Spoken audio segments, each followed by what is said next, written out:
BodyBags, where horror lies.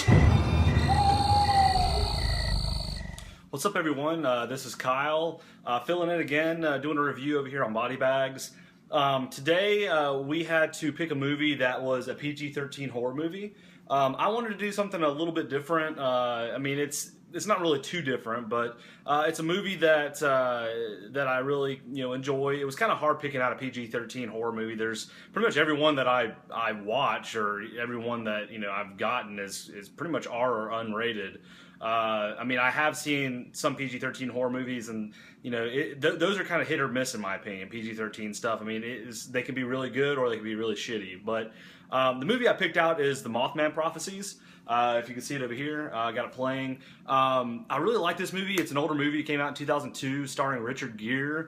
Some people may not consider this a horror movie. I personally consider it a horror movie in my opinion, because I remember when it first came out, I was scared shitless. I mean, I saw it and it just creeped me the fuck out. I mean, I was in high school, probably 9th grade, 10th grade, somewhere in there, but it would just really creep me out for kind of what it was. And it is based off of an actual true story. Like, the events in the movie, some of them are far-fetched, but a lot of the events actually really did happen. So to kind of get into the review, do a quick review, try to do any spoilers if nobody's seen it. Basically, the movie revolves around Richard Gere's character, and he is a news reporter. And at the beginning of the movie, him and his wife are going and doing house searching. They're really close. They're married. They're just a very close couple, and they're searching for a new house. Well, it shows them, looking at a new house. They decide on the new house, and they actually start driving after they picked out the new house, and they're kind of flirting and messing around in the car. And all of a sudden, you see this. It looks like a white light and a red light just flash and come toward the car, and they end up getting in a car accident. Well, ends up within the first 10-15 minutes, his wife dies. Well, she doesn't die, but she ends up going into the hospital where she, soon dies thereafter. And before she dies, she's telling Richard Gere's character that she saw she asked him if he saw what she saw right before they got in the accident. He said no, and then she tells him that she thinks that there's something wrong with her.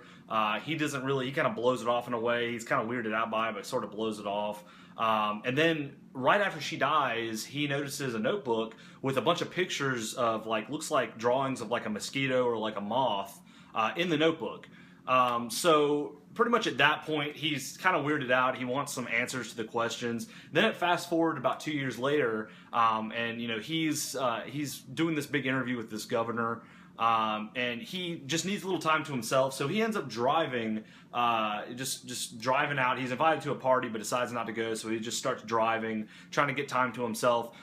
Ends up at some point pretty much seeing the exact same thing that his wife saw a couple years prior, right before she died. And he ends up in a town like 500 or 600 miles away from where he pretty much passed out. So he ends up like almost 4.5 hours away, and there's like a time loss there, and he has no idea how it happened. And then really the rest of the movie is almost like it kind of reminds me of the movie Seven, which I really do enjoy as well. It's kind of like him investigating this town that's being kind of tortured, or not tortured, but seeing strange sightings of this Mothman. There's a woman that he's interviewing. There's a police officer that is telling him that there's been a lot of strange incidents with the townspeople, and there's a lot of strange happenings going on in the town. She shows him shows Richard Gere's character some testimonies of some people and some things that they've seen. He starts kind of going into investigative mode, and starts investigating and interviewing people about it. He interviews this one woman where she said she saw the Mothman person standing outside of her house. It was like 8.5 feet tall, had red eyes, and was just staring at her, and she just couldn't move. She felt paralyzed. And as the movie goes along, you kind of find out what this character, this Mothman character, is all about. He comes into contact with like this this person who knows a lot about the Mothman, and he asks him kind of why is it a moth? Why is it signifying a moth? And apparently, the moth-like character is signified by like a demon. And Richard Gere's character starts getting phone calls that sound very odd in the movie, really creepy phone calls. He starts hearing that there's been incidents where people have seen his wife.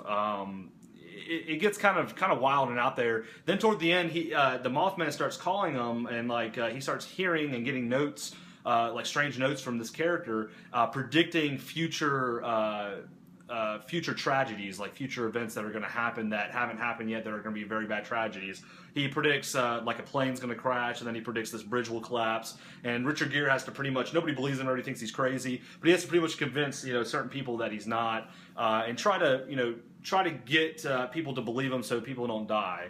I highly recommend this movie. I like it. I think it's more of a psychological horror movie than anything, in my opinion.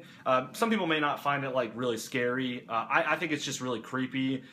You got a character, the Mothman, that's, you don't really get to see him, but just the phone calls and the occurrences that happen and things that happen in the movie are just really, really creepy and scary. And for me, when I was younger, just kind of creeped me out.